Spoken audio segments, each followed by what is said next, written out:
issue that we talk about in the show is people not wanting to share their feelings with each other, co-pilots, because one might be of more experience than the other, so they might know the thing that will save a plane from crashing, but they might not want to communicate it. Nathan, so I assume between you two, we like each other and we talk to each other. But there's things you probably don't share too. Nathan Fielder appeared on CNN. And if you know anything about who this dude is, the show is still comedy, but also this is a serious thing.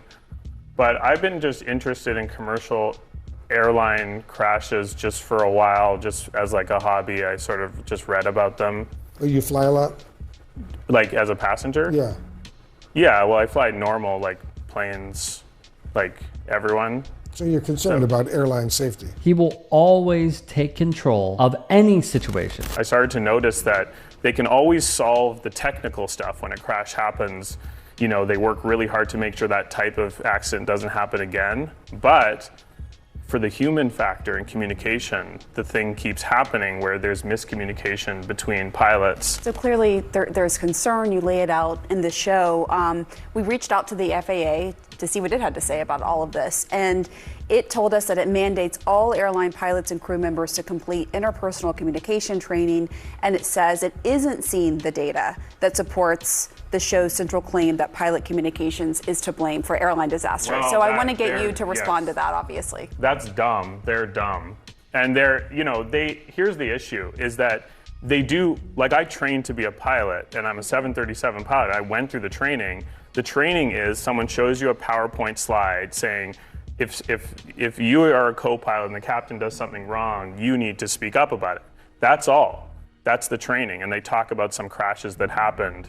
But they don't do anything that makes it stick emotionally. And flip the scripts on his subjects. But I mean, it's like a human thing. You know what I mean? Like, there's definitely stuff, I'm sure you guys, like you brought up the analogy, but like, I'm sure Pamela, you don't say some things to Wolf, or, because you're between you two, who would be like the boss or the more, like you're Wolf Blitzer, right? So you're like, your name is first on the thing.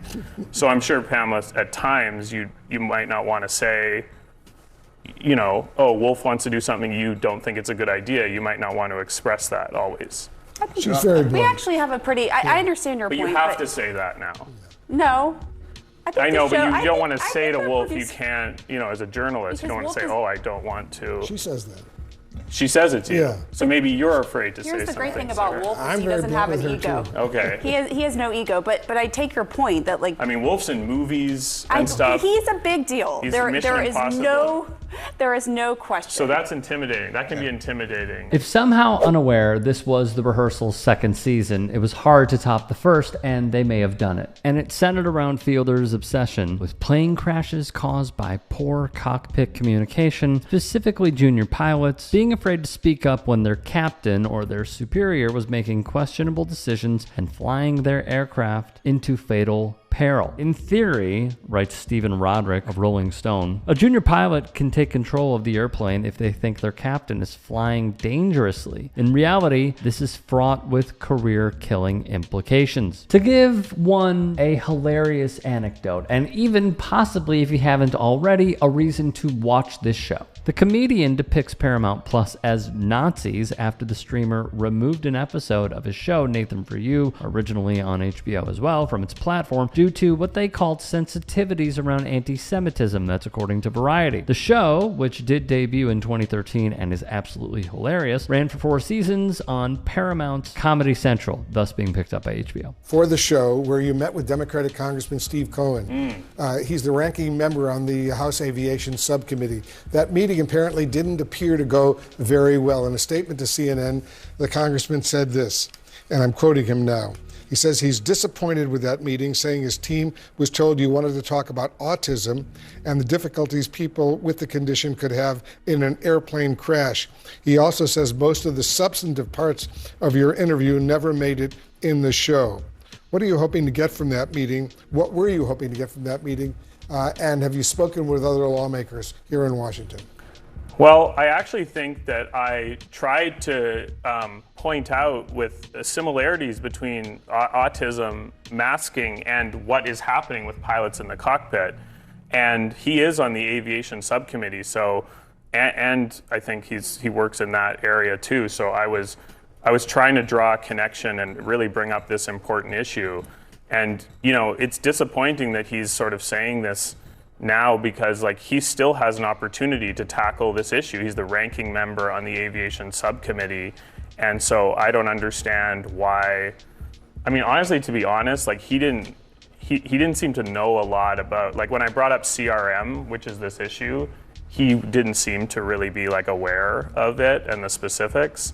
So look, I wasn't going to bring that up because like, but he seemed to like come at me a little here that, you know, so I feel like we brought him a good thing. I find all of this to be quite awesome, to be fully transparent. Someone like Nathan Fielder, who I'm not sure if you're aware got really good grades, is going on CNN and showing the relationships and how they have many flaws amongst coworkers. He exposed this right in front of our eyes. And I don't even know if the CNN audience picked up on it. I'm sure you guys did. You guys understand this stuff. But to see it just come full circle and almost be microcosmic of what he does in this show was chef's kiss brilliance. They got uncomfortable. There was one long pause that really just captures everything. Wolf is a professional. He tried asking a few follow-up questions that were duds because he's fairly boring.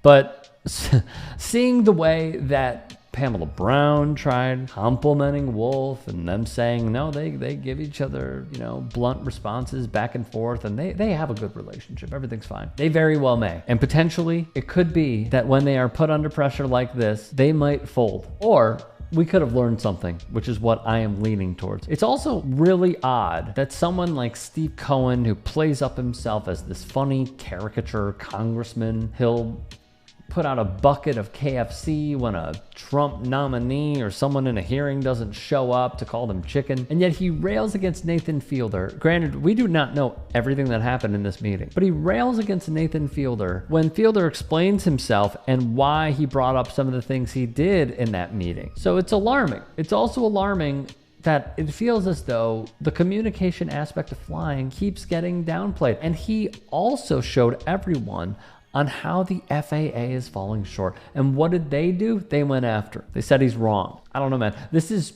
perfect for Fielder, considering, if you know anything about his work, that it is hilarious but relevant. And he really played his role once again to a T. A+. Hey, I appreciate you watching. Now, if you can, please do become a channel member by going to youtube.com/TYTsports and clicking the join button. If that's too much for you, you can just go to tyt.com/join to become a member. It helps all of us out here at the Young Turks and keeps our network afloat. In addition, you could follow me on my socials on Twitter, Instagram, and TikTok. Appreciate the love. Have a great day.